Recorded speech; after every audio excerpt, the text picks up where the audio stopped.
Matthieu, le chapitre 8, les versets 23, 27. Je lirai aussi Matthieu 14, 22 à 32. Et puis le reste, je citerai au fur et à mesure que nous avançons dans ce que nous nous disons ce matin. Personnellement, je crois que nous faisons bien de nous rassembler chaque semaine comme nous le faisons. Et lorsque nous nous rassemblons, nous avons deux objectifs, deux raisons d'être ici. La première, c'est de rendre un culte. C'est pour ça d'ailleurs que, en fait, c'est cela la grande différence qu'il y a entre, c'est l'une des grandes différences qu'il y a entre les rassemblements dans une église catholique et les rassemblements dans une église protestante. Nous sommes une église protestante. Dans une église catholique, nous partons à la messe. Le principe de la messe, c'est que Dieu vient s'offrir en sacrifice pour vous. Le principe du culte, c'est l'inverse. C'est vous qui venez vous offrir en sacrifice à Dieu. Et c'est la raison pour laquelle dans des rassemblements comme ceux-ci, c'est extrêmement important le moment de l'offrande. Parce que lorsque nous apportons notre offrande, ce sont nos vies que nous donnons à Dieu. Et c'est au moment de l'offrande, du moins, le moment de l'offrande vient compléter notre sacrifice à notre Dieu. Le sacrifice commence par les instants de louange et d'adoration. Et notre louange et notre adoration est complétée ou est rendue parfaite au moment où nous ouvrons nos trésors pour lui dire tout ce que nous pensons et ressentons pour lui. Voilà pourquoi c'est important de ne pas arriver en retard. Parce que vous risquez de manquer la partie essentielle ou prioritaire de votre présence dans le lieu de culte. Vous êtes là, pas pour que Dieu s'offre à vous, mais pour que vous puissiez vous offrir à lui. La deuxième chose importante lorsque nous nous rassemblons comme ça chaque semaine, c'est que nous nous soumettons au son de la voix de Dieu. Dieu nous parle. Et moi, je crois qu'il y a de la puissance dans ce que Dieu dit. Dis seulement un mot et mon serviteur sera guéri. Il y a une force, il y a des vertus dans la parole de Dieu. En fait, la Bible dit que mes paroles sont esprit et vie. Il y a du mouvement, il y a de l'énergie, il y a de la capacité, il y a de la force, il y a de la puissance dans la parole de Dieu. Alors que nous nous rassemblons semaine après semaine, en fait nos rassemblements sont vains si à la fin nous ne sommes pas transformés en d'autres personnes. Je dis pour ma part, c'est la chose qui me tient le plus à cœur. Je me souviens, il y a quelques années, j'étais un après-midi en train de méditer dans mon bureau. Je passe beaucoup de temps, en général, dans mon bureau. Je crois que c'est l'endroit où je passe le plus de temps dans ma vie. Et je méditais, et je priais, et j'écrivais. Et puis, à un moment donné, j'ai regardé la prédication d'un de mes amis, un homme de Dieu américain. Et pendant qu'il prêchait, il donnait des statistiques sur ce qui se passe dans la vie de l'Église, de façon générale. Et notamment le ministère aussi. Alors, je n'ai pas le temps maintenant de donner un peu les statistiques qu'il avait données, mais quand j'ai terminé de l'écouter, j'ai été pris d'une profonde tristesse dans mon esprit. Parce que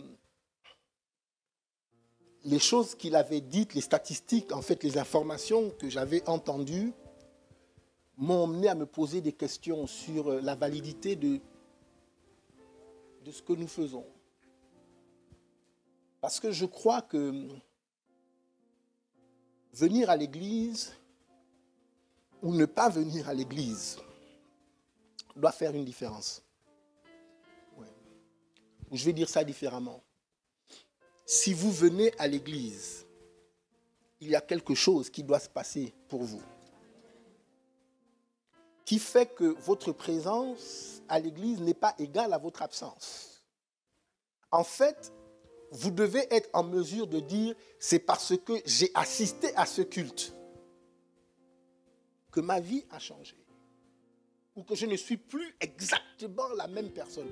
Peut-être que vous n'êtes pas totalement satisfait de votre situation présente. Mais il doit y avoir des signes qui montrent que vous êtes sur le bon chemin. Que vous avez déjà commencé vers votre marche, vers votre destination finale. Il doit y avoir des indications. Alors que vous vous êtes rassemblés, je pense que c'est l'apôtre Paul qui disait cela en ceci, je ne vous dis point. Parce que vous vous rassemblez non pas pour devenir meilleur, mais pour devenir pire. Moi, je me demande, est-ce que nos rassemblements font que vous êtes devenus meilleurs? Qu'est-ce qui a changé? Tu peux toucher ton voisin et demande-lui quelque chose. Est-ce que quelque chose a changé?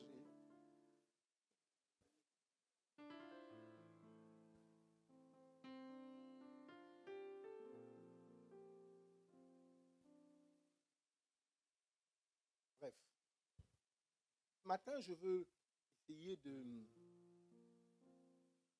terminer ce que j'avais commencé à dire la dernière fois sur le thème foi dans la tempête.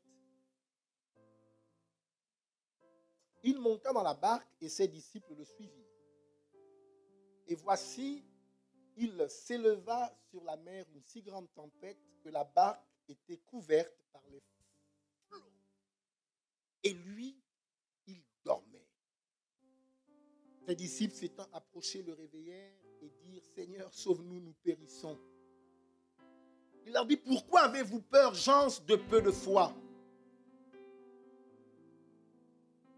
Alors il se leva, menaça les vents et la mer, et il y eut un grand calme. Ces hommes furent saisis d'étonnement. Quel est celui-ci, disent-ils, à qui obéissent même les vents et la mer? Je lis Matthieu 14, 22.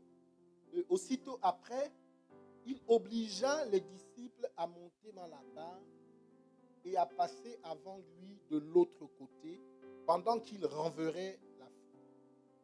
Quand il l'eut renvoyé, il monta sur la montagne pour prier, à l'écart. Et comme le soir était venu, il était là seul. La barque, déjà au milieu de la mer, était battue par les flots, car le vent était contraire. À la 4e veille de la nuit, Jésus alla vers eux, marchant sur la mer. Quand les disciples virent marcher sur la mer, ils furent troublés et ils dirent c'est un fantôme. Et dans leur frayeur, ils poussèrent des cris. Jésus leur dit aussitôt, rassurez-vous, c'est moi, n'ayez pas peur. Pierre lui répondit, Seigneur, si c'est toi, ordonne que j'aille vers toi sur les eaux. Et il dit, viens. Pierre sortit de la barque et il marcha sur les eaux pour aller vers Jésus. Mais voyant que le vent était fort, il eut peur. Et comme il commençait à enfoncer, il s'écria, Seigneur, sauve-moi. Aussitôt Jésus étendit la main, le saisit et lui dit, homme de peu de foi, pourquoi as-tu douté? Et ils montèrent dans la barque et le vent cessa.